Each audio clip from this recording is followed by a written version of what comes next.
Well, howdy there, Internet people. It's Bo again. So, today we are going to talk a little bit more about economics and the upcoming midterm elections. And we're going to talk about people's concerns about the latest news regarding the economy and how people are reacting to it and how it could influence votes. So, if you missed it, a whole bunch of top economists are saying, hey, we're definitely going to have a recession like in the next year. Okay, so we have this message. I get what you're saying about how the economy went bad, but what good does that information do me? Biden and Trump aren't running. Recessions come with layoffs, right? Who do we vote into Congress to stop people from getting laid off? I'm new at my job, so I'm probably first to go, right?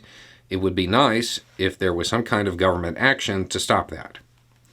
Okay, so there's two questions there, really. I'm going to be first to go, right? Probably not. Not necessarily.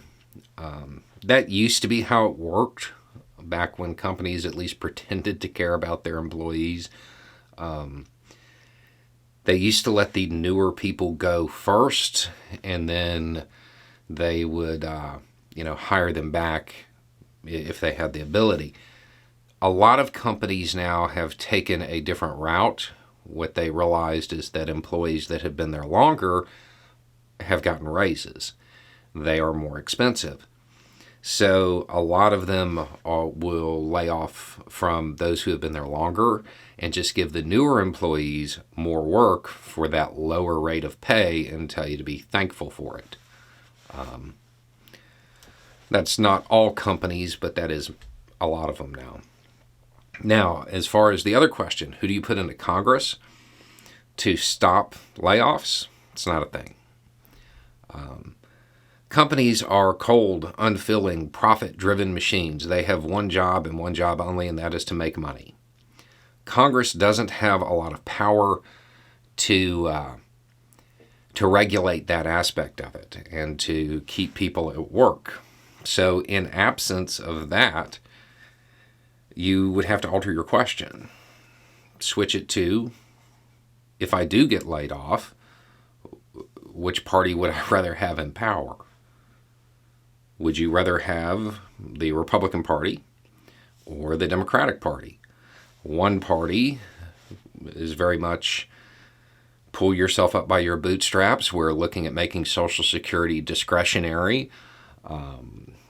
People just need to get back to work, and very much against entitlements, as they would call them. And the other party tends to support social safety nets of the sort you would use if you got laid off. If this is your primary concern, if this is the thing that's going to decide your vote, that seems pretty easy. You look at the party platforms when it comes to helping people who have been laid off or who are in financial straits. One party is very different than the other on this one. There is that constant talking point. The parties are the same, but a lot of times when you get down to the issues, they are very much different, and this is definitely one where they're different.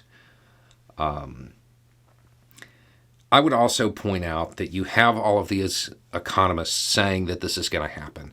And yeah, it probably is, but we don't know the severity. So I wouldn't start panicking just yet.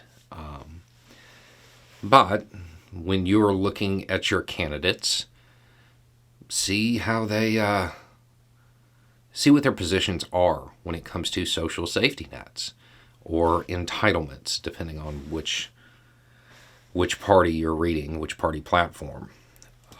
Because that's probably going to be, if this is your concern, if this is something that you're going to send a message about, it's probably something that is weighing pretty heavily on you and is going to be a motivating factor. Look at their platforms, see who talks about helping those who are in financial straits. And that way, if it does go bad, at least that party would have the opportunity to enact some kind of programs to help. Because one party won't. Anyway, it's just a thought. Y'all have a good day.